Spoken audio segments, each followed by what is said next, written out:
Well, in my capacity as a teacher and writer and culture commentator, I've read a lot of things in the area of ethics, and I've read things that have struck me as really strange, bizarre, over the top. So I've become rather inured to it, I must say.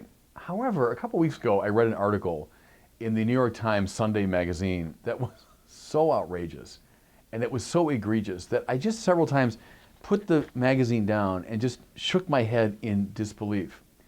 It was called the 2-1 pregnancy.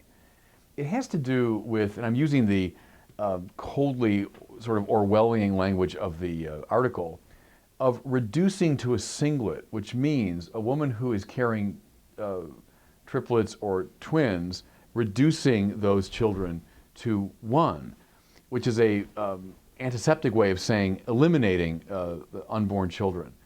The first story that's told in the article deals with a woman named Jenny. I presume they've changed her name, but Jenny had taken fertility drugs for a long time and found herself, to her great chagrin, pregnant with twins. She said, well, given my age and given my precarious financial situation, I just couldn't do that. And so she finds herself, the article says, one day on the obstetrician's table as the doctor approaches with a long needle, and she has to turn her head away because she can't face the fact that he's going to more or less arbitrarily kill one of her children. What I found really breathtaking was her attempt to justify this. I'm going to quote directly from the article. She said, if I conceived these twins naturally, I wouldn't have rejected this pregnancy because you feel like there's a natural order. But we created this child in such an artificial manner, and somehow making a decision about how many to carry seemed to be just another choice. Well, of course, tell that to the child. You know, it's just a little convenient choice that you had to make. Second lady talked about in the article was carrying twins and decided there was a boy and a girl, and decided to eliminate the boy because she said, I've already got a son. Again, staggering, but it reminded me very much of the situation in a country like China, where an awful lot of girls are being aborted. And now there's a great disparity in gender between men and women as a result of that. There was a third woman described in the article. They gave her the name Shelby, a woman who had been artificially inseminated with her husband's sperm as he went off to fight in the Iraq War. And she found herself, again, to her great chagrin and surprise, pregnant with triplets. And again, here's a line from the article. She complained to her doctor, this is just not an option for us. I only want one. So her doctor referred her to a physician who was willing to reduce to a singlet, again, to use that awful language.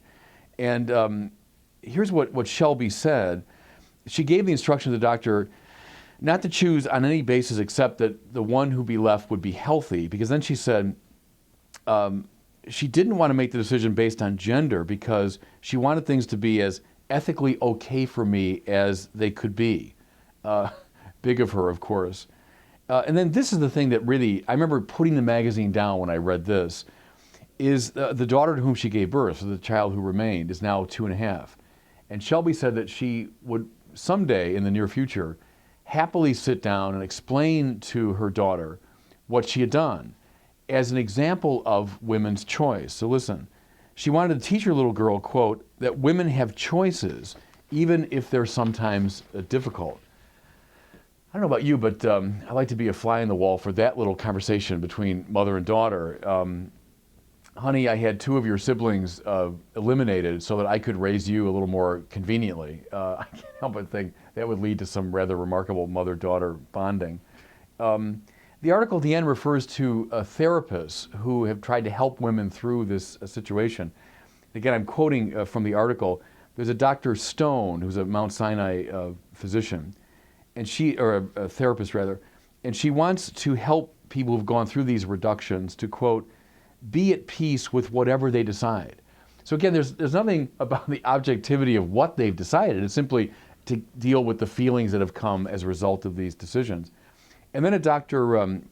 Donna Steinberg, a Manhattan-based psychologist who specializes in the treatment of infertility patients, blithely explains to them, she says, that the guilt comes from, quote, outsiders who don't appreciate the complexity of the struggle and wonder, how is that possible?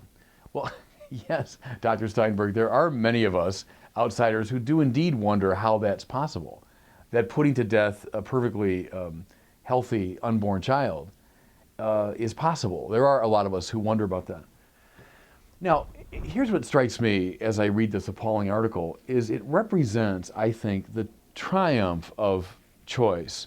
And to make it more specific, the triumph of the attitude that is embedded in that infamous 1992 decision of the U.S. Supreme Court, Casey versus Planned Parenthood, which was an abortion-related case. But in deciding it, the justices expressed a view that is also appalling and breathtaking. And again, I'm going to read from it. This is our U.S. Supreme Court, 1992. At the heart of liberty is the right to define one's own concept of existence, of meaning, of the universe, and of the mystery of human life. Now, I mean, I laugh at it because it's so outrageous a claim. At the heart of liberty, so all Americans like liberty, we're the land of the free, right? But at the heart of liberty is the right to define one's own concept of existence, of meaning, of the universe, and the mystery of human life. Oh, that's all I get to decide. I get to decide everything. In other words, the subjective absolutely trumps the objective. There's no consideration given to what's objectively the case. What's objectively the case in regard to life or the universe or the meaning of one's own existence? Now, those words might have seemed, as I'm suggesting by my laughter, almost comically abstract in 1992, but the article that I read on reducing to a singlet makes them chillingly concrete, it seems to me. Because in every case, what the mothers were saying was, my choice trumps everything. My choice simply is the court of final appeal. If I've chosen it, it's okay.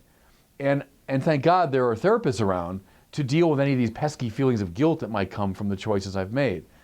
That's the complete occluding of the objective by the subjective. See, I would suggest to some of the women interviewed in that article that the feelings of guilt are not pesky and inappropriate psychological hang-ups. They're the result of a robustly functioning conscience that is in touch with objective values like the value of an innocent human life. Values that ought to shape our choice and not be trumped by it.